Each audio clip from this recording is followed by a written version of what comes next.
Қайырлы күн. Бүгін бізде қазақ тілі сабағы.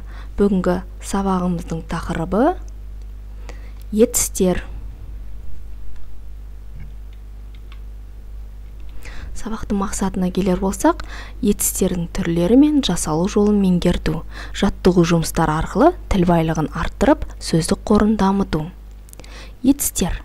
Етістер дегеніміз іс-әрекет пен оны жүзеге асырушы арасындағы қатынасты білдіретін етістіктің түрі етіс деп аталады. Етістің 4 түрі бар. Өздік етіс, өзгелік етіс, ырықсыз етіс, ортақ етіс. Ал енді өздік етіс дегеніміз не? Өздік етіс дегеніміз іс-әрекетті өзі орындайды. Өзіне тән істі, қимылды басқа біреу арқылы істемей, тікелей өзі істейтіндігін, я өзі істегендігін білдіретін етістің түрін өздік етіс деп атаймыз. Өздік етістің жасалу жолдарына келетін болсақ, ол ын, ін, ны жұрнағы арқылы жасалады. Мысалы, жуын, кейін, таран. Өзгелік етіс. Өзгелік етіс дегеніміз ол біреуге орындатқызады. Іс-әрекет қимылдың өз емес, өзге біреу арқылы іске асатындығын білдіретін етістің түрін өзгелік етіс деп атаймыз. Енді өзгелік етістің жасалу жолына келетін болсақ, ол ғыз, гіз, қыз, кіз, дыр, дір, тыр, тір, т жұрнақтары арқылы жасалады. Мысалы, жаз, ғыз, көрсет, оқыт. Енді ырықсыз етіс. Ырықсыз етіс дегеніміз еріктен тыс, өзінен өзі іске асатын қимылдың сипаты. Істің кімнің істегендігі көрсетілмей, не істелгендігі көрсетілген етістің түрін біз ырықсыз етіс деп атаймыз. Ырықсыз етістің жасалу жолына келер болсақ, ыл, іл, лы, ын, ін, ны жұрнақтары арқылы жасалады. Мысалы, алынды, тазаланды. Ортақ етіс. Ортақ етіс дегеніміз біреу емес, бірнеше адам арқылы ортақ істелінетін, я болатын іс-әрекет арқылы жасалатын қимылды білдіретін етістің түрі ортақ етіс деп аталады.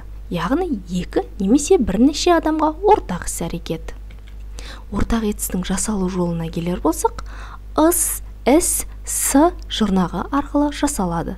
Мысалы, бөліс, хабарлас. Ал енді тапсырмаға келер болсақ,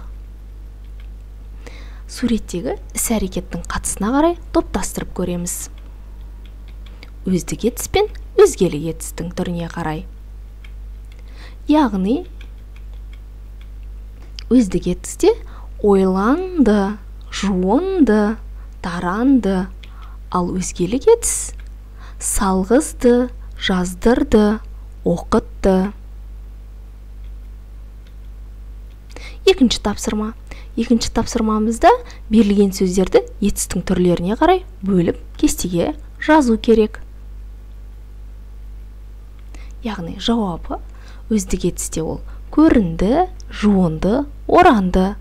Біз айтып кеткенде ын, ін, ны жұрнақтары арқылы жасалатын өздік етіс. Өзгелік етіс оқыт, сұрат, тапсыртқыз, жүргізген. Ырықсыз етіс тазаланды, жеңілді, аяқталған.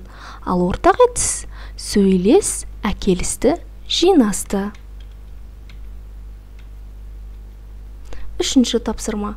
Үшінші тапсырмамызда етіс сөзіне кластер құрып, ойыңды дәлелдеп жаз.